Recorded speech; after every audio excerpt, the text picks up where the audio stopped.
Buenos días, tengan todos ustedes, pueblo de Venezuela. El día de hoy, lunes, estamos acompañados de numerosos familiares, madres venezolanas, abuelas, esposas, hermanas,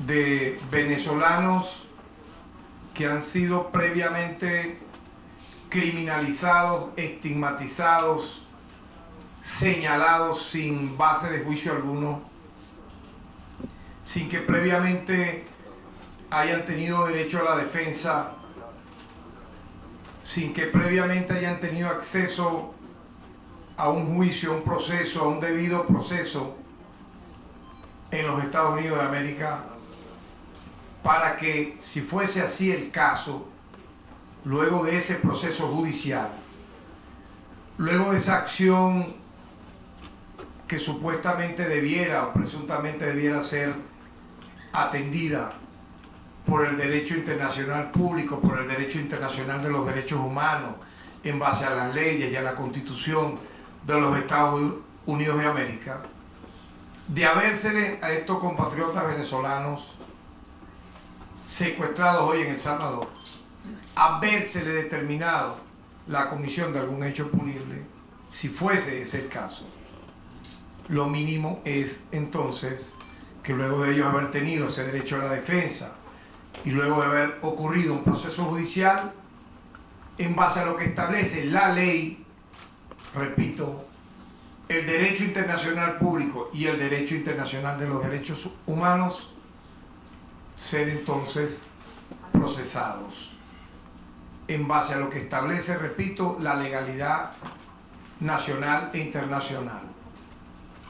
En caso de que no hubiesen cometido algún delito y procediese la deportación, eso tiene también una regla que establece las Naciones Unidas, que establece inclusive la dependencia adherente a Naciones Unidas para que en consecuencia fuesen traídos a Venezuela. Aquí hay testimonios desgarradores, podemos ver en este auditorio, y es bueno que sean visibilizados los rostros de familiares en un grupo de aproximadamente 30 personas. Otra parte está en la mezanina para proceder a las reuniones de rigor con el Ministerio Público. Ellos han denunciado, varios de los que están acá, en nuestra Dirección General de Derechos Humanos y en la Unidad de Atención a la Víctima, este secuestro que no tiene antecedentes en la historia de la humanidad reciente, en contra, repito, de seres humanos que podemos ver aquí un caso insólito, el de Arturo Suárez, un artista que incluso Rubén Blades ha lanzado su voz de protesta por su libertad. Otros son deportistas, otros son personas que estaban en su momento de ser detenidos trabajando. ¿Y cuál es la única prueba de delito que le incriminaron? Quiero que se sepa bien y el mundo lo entienda. El de ser venezolanos, ciudadanos venezolanos. Esa es la única prueba, entre comillas, del delito. Porque luego dijeron que tenían un tatuaje donde estaban los nombres de sus padres, o un tatuaje donde estaba la figura del Real Madrid. Cosas como esas. Eso no tiene, escuchen bien, no tiene precedentes en el derecho internacional de los derechos humanos en el planeta Tierra. No tiene que haya ocurrido, y así lo voy a tipificar de una vez de entrada. Esto se convierte en un crimen de lesa humanidad, porque están todos los supuestos que, a bien, el Estatuto de Roma consulta, registra para que una acción de este calibre sea tipificada como crimen de lesa humanidad. Primero, porque es la discriminación por una nacionalidad. ¿Cuál es la nacionalidad? Ser venezolanos. Eso no tiene parangón, eso es una violación absoluta del Estatuto de Roma y del Pacto Internacional de Derechos Civiles y Políticos de la ONU. El Salvador firmó el Estatuto de Roma, por lo tanto lo está violando, ya que de entrada son detenidos y deportados por ser venezolanos. Segundo, han sufrido tratos crueles, inhumanos y degradantes. Tercero, han sido privados ilegalmente de su libertad, aparte de haberle violado su integridad física. Son varios en escala los delitos tipificados que entran claramente para ser considerados crímenes de lesa humanidad, cometidos con, ya está escalando la cifra oficial de 230, acaban de decir hace apenas unos minutos, unas horas, que han enviado aproximadamente 15 personas más a El Salvador. La cifra se está acercando oficialmente a 250. De seguro puede haber sido más, porque yo pudiera también entender, por todo lo que estoy aquí refiriendo, que estamos ante la presencia de desapariciones forzadas. Desapariciones forzadas. ¿Por qué? Porque estos compatriotas venezolanos tienen familia. Ninguno de ellos sabe dónde están exactamente. Dicen que en el Secot. Por cierto, el lugar de reclusión más tenebroso del planeta Tierra, donde el que llega allí es sentado en un piso, no se le da de comer, no se le da de tomar agua, y muchos de ellos mueren y nadie se entera, de modo, tiempo y lugar de lo que les ocurrió. Esto va a pasar a la historia de la infamia, de la ignominia de la humanidad. Ustedes se acordarán de mí. Y no tiene ningún asidero que a estos venezolanos se les esté vinculando a una banda desmantelada en este país, como es el llamado Tren de Aragua, cuyos principales miembros están detenidos en Venezuela, más de 50. Otro numeroso grupo de esa banda en enfrentamientos fueron neutralizados, y otro grupo se les ha sido dictada orden de aprehensión y alerta roja. Yo quiero destacar, porque lo hemos visto así en base a listas extraoficiales que han circulado, que ninguno está dentro de la lista de las órdenes de aprehensión que el Ministerio Público ha dictado con solicitud de alerta roja a Interpol. Ninguno de las listas extraoficiales que hemos conocido, e incluso los familiares han tenido que hacer magia para, cuando se ven las imágenes de las personas que van saliendo como bestias, lo van colocando como bestia del avión y lo van montando en carro y luego pasan a Secot, que han identificado a sus familiares en base a esos nombres. Repito, la mayoría está aquí con nosotros. Ninguno aparece, ni siquiera, oigan bien, ni siquiera solicitado por un delito menor. Es bien importante entonces que, si estábamos hablando cifras oficiales de 238 y ahora te hablan que 15 han sido enviados en la madrugada de hoy, deportados a El Salvador, porque siguen en esta situación, yo quiero que veamos un video que revela de manera muy contundente, con imágenes reales, esta acción lesiva, repito, a los derechos humanos más elementales. Adelante.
No sé nada de él. Y en esta semana pues me enteré pues que mi hijo y que pertenecía al Tren de Aragua. Si él perteneciera al Tren de Aragua yo viviría bien. Yo no pasaba hambre.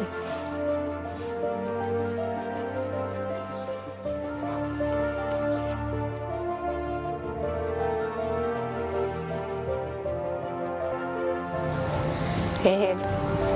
Lamentablemente él. Yo quisiera que no fuera él, que no lo hubiesen trasladado para allá, porque él no merecía que lo hubiesen trasladado para allá.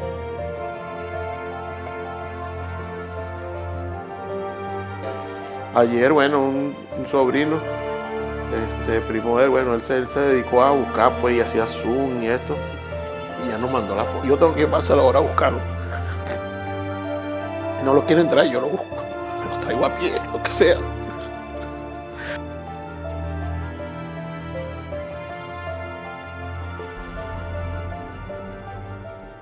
Yo creo que las imágenes hablan por sí solas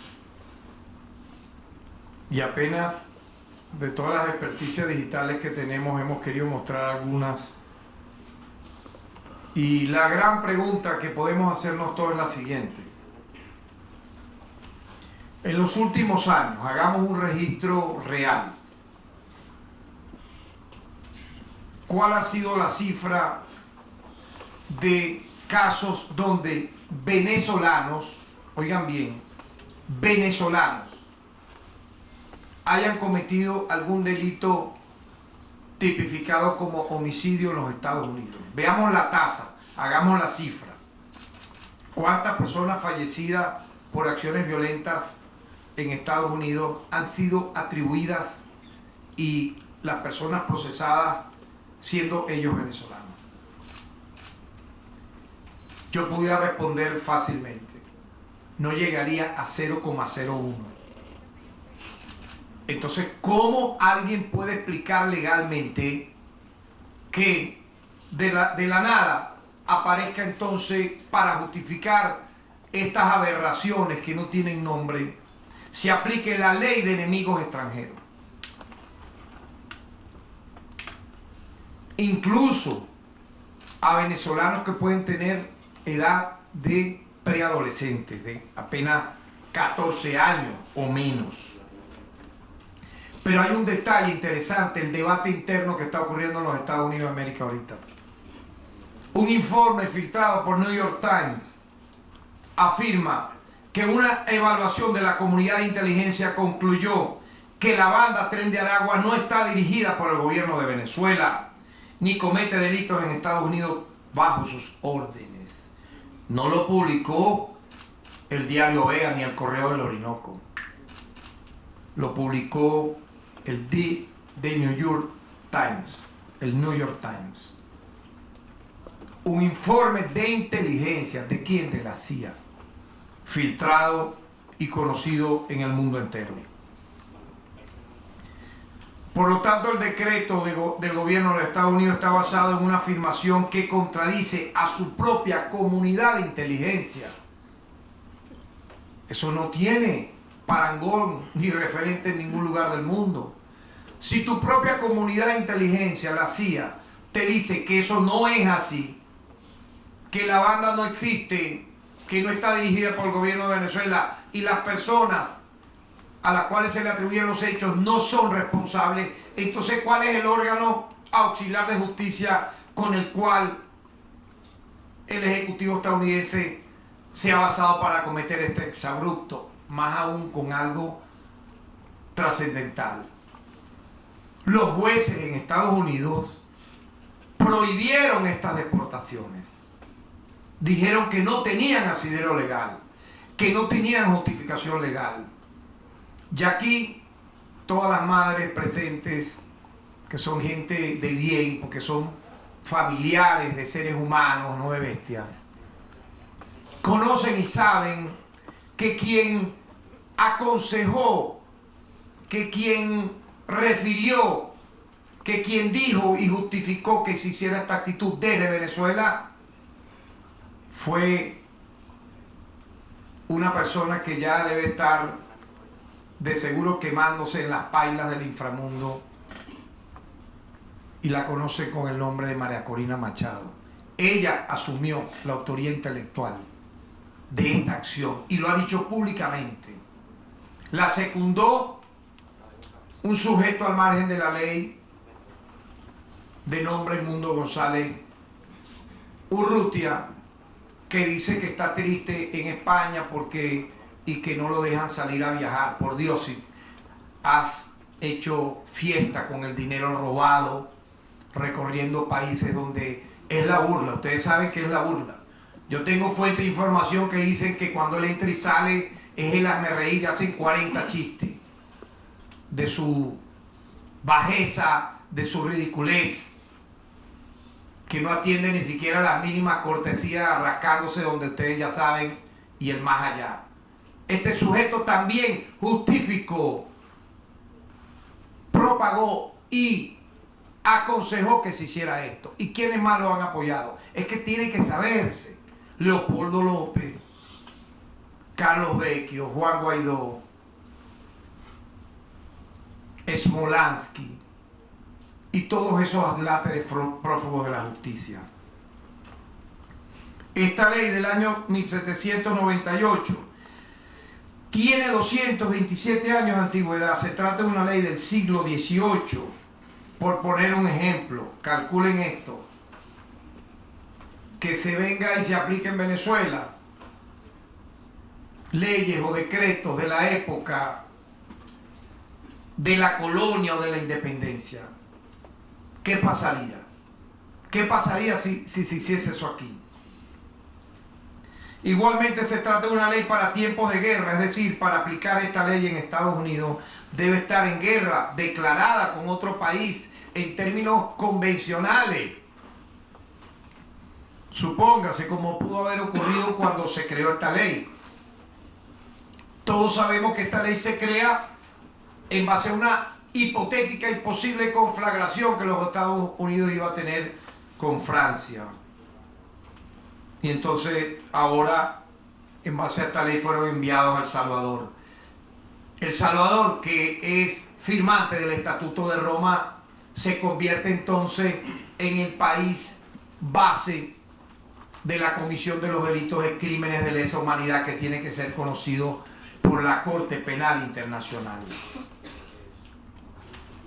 Bukele informa que están detenidos por un año, entre comillas, renovable. O sea, es algo indefinido entonces, donde no han tenido acceso, repito, a ningún tipo de defensa. Lo que sugiere que podían, como dije, permanecer más tiempo.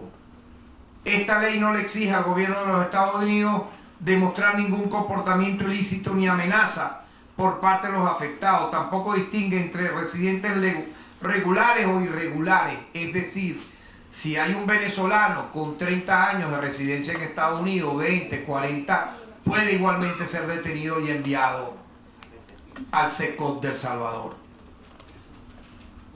Ya lo dije inicialmente, cualquier persona que comete un delito infraganti o no tiene que ser procesado en base a lo que establece la ley.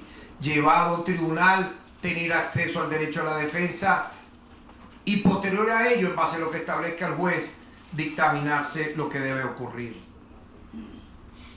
Por lo tanto, el crimen de lesa humanidad que se ha cometido es que lo hace una nación que es tributaria del Estatuto de Roma.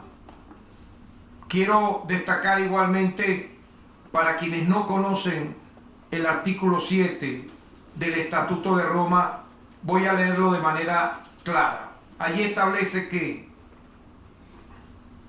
el artículo 7, que un delito de lesa humanidad tiene la característica de ser un ataque generalizado, y esto ha sido generalizado.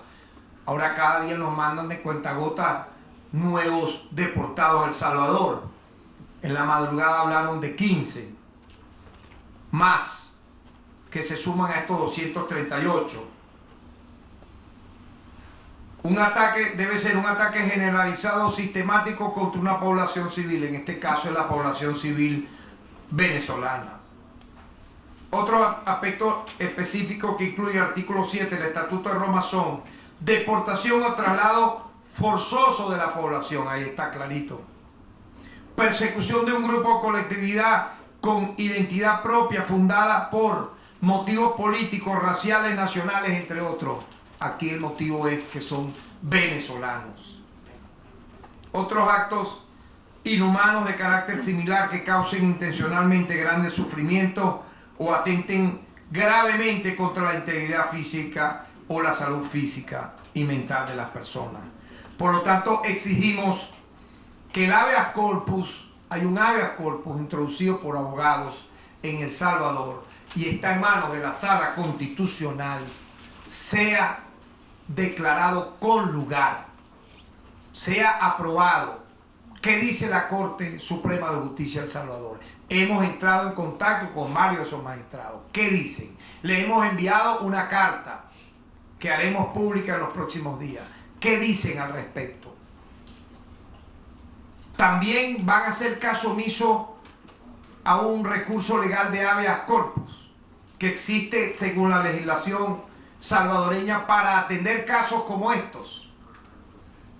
Estamos entonces a la espera de lo que va a decir la Corte Suprema de Justicia de El Salvador. Se habla de democracia, se ataca a Venezuela, pero por Dios, aquí funciona no solo el Ministerio Público, los órganos auxiliares de justicia, el Tribunal Supremo de Justicia, los tribunales ordinarios, y se lucha contra la impunidad.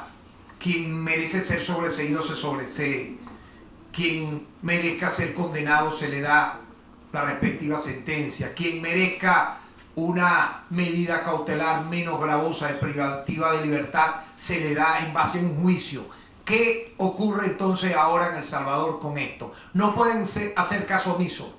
Nosotros y yo como fiscal general de la República exijo un pronunciamiento de la Corte Suprema de Justicia en función de ese habeas corpus. No pueden engavetarlo porque ya es público, notorio y comunicacional que ese habeas corpus fue introducido. No pueden decir que no existe, porque he conocido que pretenden decir que no existe para dejarlo engavetado en una nevera de por vida. No pueden hacerlo porque están nuevamente apuñaleando la Constitución salvadoreña y los tratados internacionales que rigen esta materia, que son el derecho internacional de los derechos humanos. Aquí nuestros compatriotas tienen su defensa, tienen dolientes. El Estado venezolano está protegiendo sus derechos.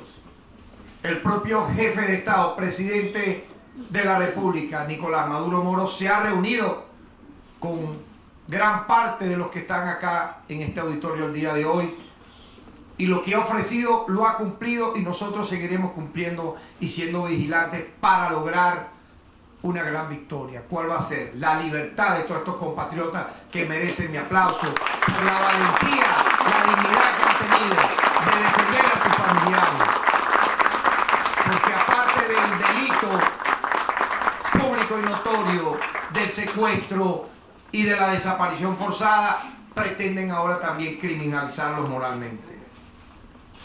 ¿Hay alguna pregunta? Muy buenas tardes. A cargo de la pregunta el periodista Luis Guillermo García, de la Corresponsalía de Venezuela, Telesur.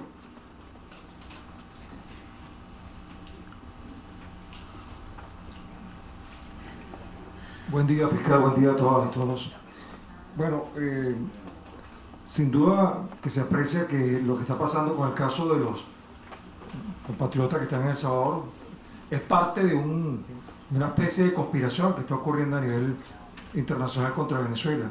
Y hay un caso que se inscribe, creo yo, dentro de este asunto, es que la Fiscalía de Chile, a través de el fiscal Ángel Valencia, junto al gobierno chileno, a través de su canciller Alberto Van Claveren, entregaron a la Corte Penal Internacional, por cierto, a Karim Khan, una solicitud para acusar a Venezuela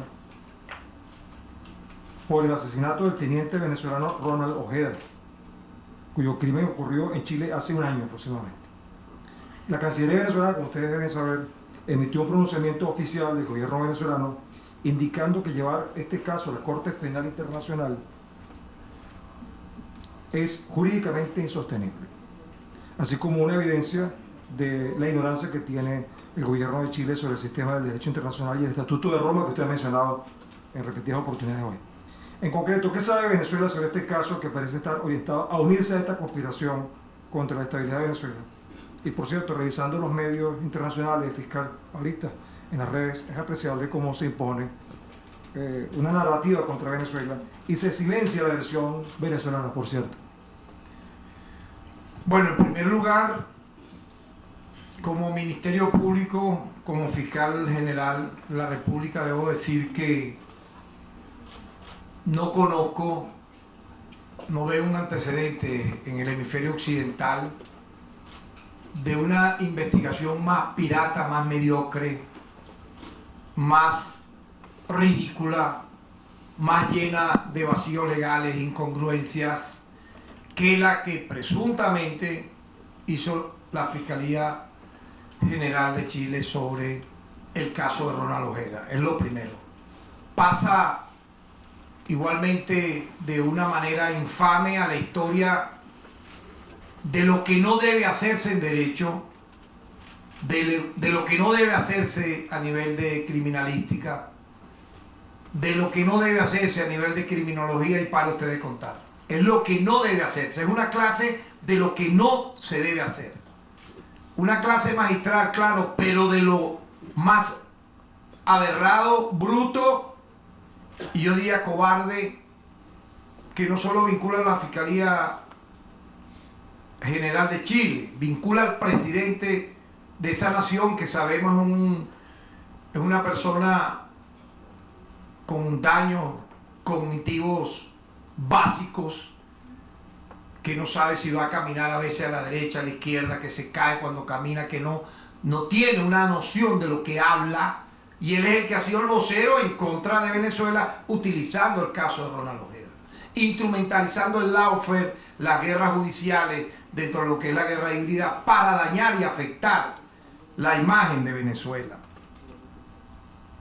Por lo tanto, esto yo directamente acuso al presidente Boric de haber él orquestado esto, sirviéndole obviamente a la narrativa que luego vimos en Estados Unidos, en El Salvador, de que todo venezolano, todo lo que ocurra en el mundo es vinculado a una banda desmantelada que no existe, mal llamada en su momento como el Tren de Aragua. Y eso forma parte de lo que lamentablemente gente que se dijo de izquierda, él no es de izquierda. Boric pertenece a un gobierno de extrema derecha, heredero de Pinochet, que utilizó algún lenguaje de la izquierda en algún momento, y eso está filtrado en documentos de la CIA de cómo ese tipo de izquierda en América Latina, en Europa, etcétera, pudo haber sido infiltrada para dividir al movimiento revolucionario, como lo hicieron en Chile, e impedir que fuera Jadwe el candidato a la presidencia ganador, por cierto, hoy también preso por culpa de este dictadurzuelo conocido como Boric. Por lo tanto, yo pudiera decir que las investigaciones que hizo el Estado venezolano y el Ministerio Público sobre el caso Ojeda reveló, en primer lugar, quién era el teniente Ronald Ojeda. Él fue detenido en la jurisdicción militar por actividades conspirativas contra la más alta autoridad del Estado, siendo imputado por 3 delitos, entre otros rebelión y traición a la patria. Ronald Ojeda formó parte de la planificación de un golpe de Estado dirigido por el general de brigada Ángel Omar Vivas Perdomo, junto a otros 11 integrantes del ejército. Hay que ver un poco, expresar quién es la persona a la cual siempre se le coloca el apellido, pero un poco el panorama de quién es. Planificaron ataques a unidades militares y pretendían atentar contra el comandante en jefe de la Fuerza Armada, presidente Nicolás Maduro Moro. Por estos hechos, Ojeda fue privado de libertad y recluido en el Centro Nacional de Procesados Militares de Ramo Verde. Cuando aún era procesado, escapó el 31 de noviembre del año 2017, al momento en que era trasladado del tribunal de la causa a su asiento de reclusión. En esta fuga resultaron 2 custodios gravemente heridos y uno asesinado. Él literalmente fue el que los mata. Luego de la fuga huyó a Colombia, Perú y finalmente apareció en Chile. Ronald Ojeda, estando refugiado en Chile, siguió participando activamente en acciones que buscaron por la vía violenta atentar contra el Estado venezolano y aparece incriminado en la operación Brazalete Blanco, desmantelada en enero del año 2024, cuando intentó desde Cúcuta ingresar a nuestro país. ¿Quién delata todo lo que hizo Ronald Ojeda? Ángelo Heredia. Se pudo determinar la implicación de Ronald Ojeda en el caso de Brazalete Blanco. Ahora, el 21 de febrero del año 2024, él fue secuestrado en su apartamento ubicado en Santiago de Chile por un grupo de sujetos uniformados con indumentaria de la Policía de Investigación de Chile, quienes lo trasladaron con rumbo desconocido, hasta que producto de la labor de búsqueda su cuerpo fue hallado enterrado en una zona popular de Santiago. ¿Quién aparece dando parte de todo esto? Iván Simonovic, prófugo de la justicia, vinculado al golpe de Estado del 11 de abril del año 2002 contra Hugo Chávez, dirigiendo una policía criminal que mató a decenas de venezolanos durante el golpe de Estado.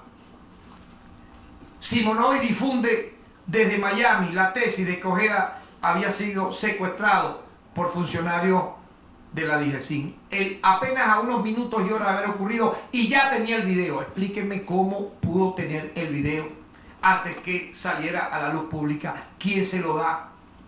Los asesinos que estaban vinculados de alguna manera al tráfico de armas. La Fiscalía chilena en ese momento trazó una línea de investigación, todo el mundo la oyó, que era ajuste de cuenta entre criminales. Ajuste de cuenta entre criminales. Lo dijo la Fiscalía chilena, que esa era la línea de investigación. Pero de repente Boric seguro dio la orden sin explicar ningún elemento diferente al que ya habían dicho inicialmente. Cambió de que había sido un secuestro y homicidio por motivaciones políticas. Y oh sorpresa, nuevamente aparece el Tren de Aragua. Ocurre un deslave en el Polo Norte y es un venezolano vinculado al Tren de Aragua. Se cae de repente alguien de un edificio y dicen que lo lanzó alguien del Tren de Aragua allá en Japón. Y así ustedes van a seguir oyendo barbaridades como esta, ofensivas, para justificar la trama, el discurso narrativo contra Venezuela, cosas que no podemos aceptar. Porque entonces, de aquí esto no va a tener fin, señores. Todo lo que ocurra en el mundo entonces va a ser vinculado a un venezolano y le van a lanzar la infame tipificación de que es miembro de esta banda ya desmantelada. Después que dice lo del ajuste de cuentas, pasan a esta circunstancia que ya señalé. Y ya yo he dicho varias veces todo lo que hemos hecho en función de desmantelar dicha banda. Por cierto, un hermano del que aparece como jefe de esta banda, Héctor Rosenfeld Guerrero Flores, niño guerrero, fue detenido el 7 de marzo en Madrid. Tenía orden de aprehensión y alerta roja en Venezuela. Gerson Isaac Guerrero Flores, y fue extraditado a Venezuela. Su extradición se materializó el 11 de julio del año pasado, una victoria judicial para nuestro país.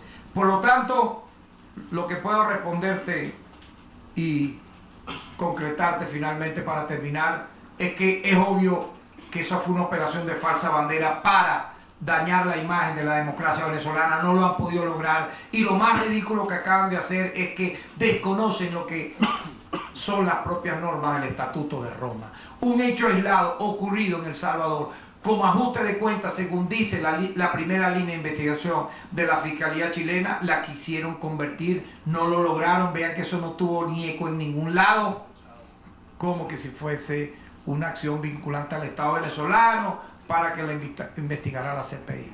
La CPI debiera investigar más bien las atrocidades cometidas en Chile contra pensionados, contra jubilados, contra gente inocente que bañaron de sangre esa nación.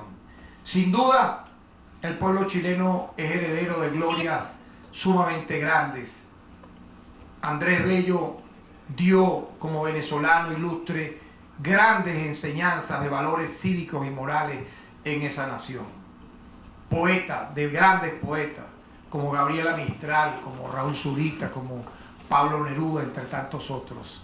Y estoy seguro que más temprano que tarde, la verdadera esencia de lo que fue la izquierda patriota de ese país va a desplazar a este miniatura de hijastro bastardo del Pinochet, porque es lo que es. Ese gobierno y todos sus adláteres que utilizan la narrativa de atacar a Venezuela para hacer campaña política, eso lo sabe todo el mundo. Hay candidatos de ese movimiento de este señor Boric que quieren utilizar el tema de Venezuela para hacer campaña electoral. Qué infame, qué bajo. Presenten un proyecto de gobierno, un proyecto político, sean leales a la juventud mártir que acribilló y desapareció Piñera. ¿Dónde está toda esa bandera de lucha que ustedes traicionaron? Entonces ahora es Venezuela el centro y el epicentro del ataque de este gobierno que es de extrema derecha, que nada tiene que ver con la izquierda revolucionaria. Seguiremos defendiendo a nuestros hermanos venezolanos. Cuenten con nosotros, madres, abuelas, padres de estos muchachos que más temprano que tarde volverán a la patria. Muchas gracias.